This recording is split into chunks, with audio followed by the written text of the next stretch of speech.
Oh shit. War में इस्तेमाल होने वाले सबसे घातक हथियारों की अगर बात की जाए तो उसमें लैंड माइन का नाम टॉप पर आएगा।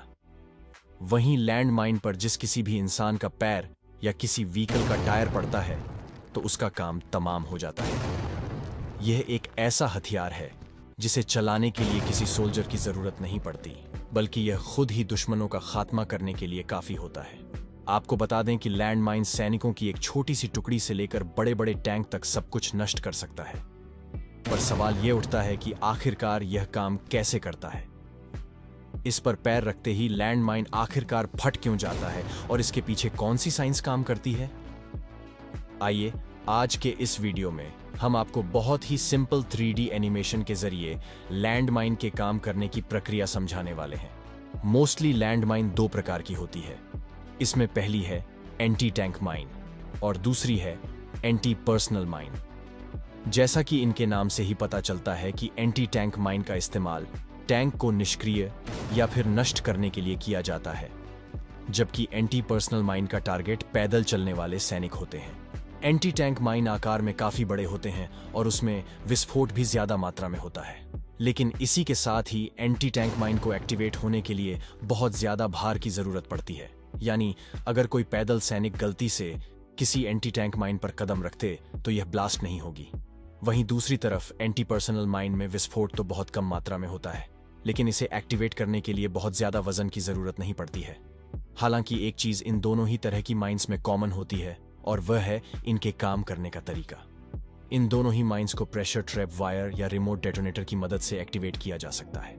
आमतौर पर माइंस की बॉडी मेटल से बनी होती है, जो विस्फोट होने पर छोटे छोटे नुकीले टुकड़ों में टूट जाती है और यही टुकड़े आसपास मौजूद लोगों की जान ले लेते हैं। स्क्रीन पर आप जो माइन देख रहे हैं एंटी पर्सनल माइन M16 है, जिसे अमेरिका में बनाया गया है।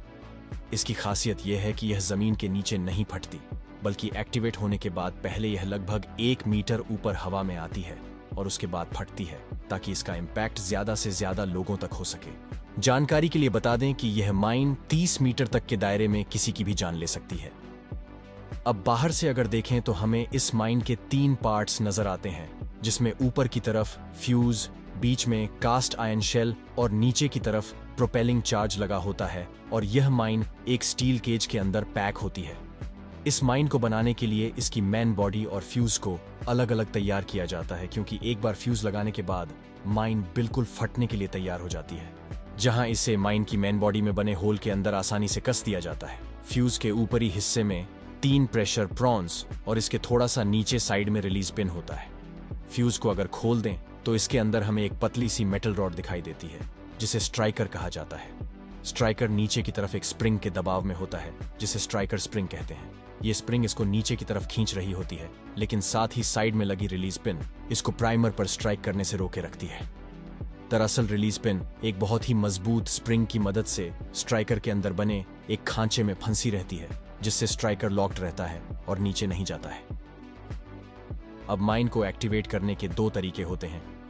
पहला, फ्यूज में ऊपर की तरफ लगे किसी भी प्रेशर प्रॉन्ग एक पर जरूरत के हिसाब से दबाव देना, जो किसी इंसान के चढ़ने से इसको प्राप्त होता है।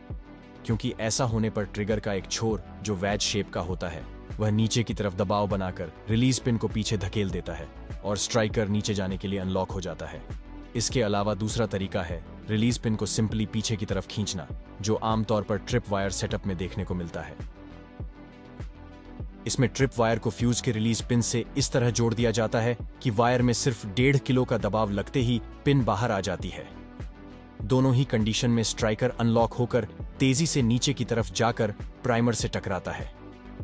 लेकिन यह तभी काम करता है जब माइन की लॉकिंग सेफ्टी पिन और पॉजिटिव सेफ्टी पिन को निकाला जा चुका हो, क्योंकि सेफ्टी पिन स्ट्राइकर को नीचे जाने से रोके रखती है। यानी माइन पर चाहे कोई भी चढ़ जाए या फिर रिलीफ पिन को ही खींच दिया जाए, अगर सेफ्टी पिन लगी हुई है तो माइन में विस्फोट नहीं होगा। इसीलिए अगर सोल्जर माइन को बिछा देते हैं तो उसके बाद उसकी सेफ्टी पिन को निकालना कभी नहीं भूलते। अब अगर सेफ्टी पिन निकली हुई हो तो माइन पर पैर पड़ते ही यह तुरंत ही एक्टिवेट हो जाती है, क्योंकि प्राइमर में इम्पैक्ट सेंसिटिव एक्सप्लोसिव लगा होता है, जो स्ट्राइकर के उससे टकराते ही झटके के कारण इग्नाइट हो जाता है और उसकी आग फ्यूज डीले चार्ज के अंदर ट्रैवल करना स्टार्ट कर देती है। फ्यूज रिले चार्ज का काम विस्फोट को 2 से 3 सेकंड डिले करना होता है, ताकि माइन पर चढ़ने वाला व्यक्ति उससे अपना पैर हटा ले और माइन ऊपर हवा में उछलकर फट सके। फ्यूज रिले चार्ज की आग से फ्यूज इग्नाइट चार्ज जलने लगता है और फिर इग्नाइटेड चार्ज की चिंगारी प्रोपेलिंग चार्ज में आग लगा देती है। प्रोपेलिंग चार्ज में चिंगारी लगते ही माइन में एक छोटा सा विस्फोट होता है, जिससे कास्ट आयरन शेल अपनी बाहरी केसिंग को जमीन में ही छोड़कर एक झटके के साथ हवा में 1 मीटर तक ऊपर उछल जाता है। इस दौरान अंदर की आग दोनों डेटोनेटर डिले चार्जर तक पहुंच जाती है, जिससे एक छोटा सा धमाका होता है और उस धमाके से मेन चार्ज जल उठता है। अब मेन चार्ज में आग लगने से बहुत सारी गर्म गैसें निकलती हैं और इन गैसों का प्रेशर इतना ज्यादा बढ़ जाता है कि कास्ट आयरन शेल इन्हें कैद नहीं रख पाता और एक तेज विस्फोट के साथ ये बहुत सारे छोटे छोटे टुकड़ों में बंट जाता है। कास्ट आयरन शेल के टुकड़े बहुत ज्यादा नुकीले और घातक होते हैं, जो गोली की रफ्तार से इस माइन के इर्द गिर्द खड़े लोगों के शरीर को छलनी कर डालते हैं। मेटल के टुकड़े एक माइन विस्फोट में सैनिकों की जान लेने का असली कारण बनते हैं। तो दोस्तों, ये थी माइंस के काम करने की एक पूरी प्रोसेस और इसमें विस्फोट होने के पीछे की साइंस। उम्मीद करते हैं कि आपको वीडियो इंफॉर्मेटिव लगी होगी। ऐसे ही कमाल के वीडियो देखने के लिए चैनल को सब्सक्राइब जरूर करें।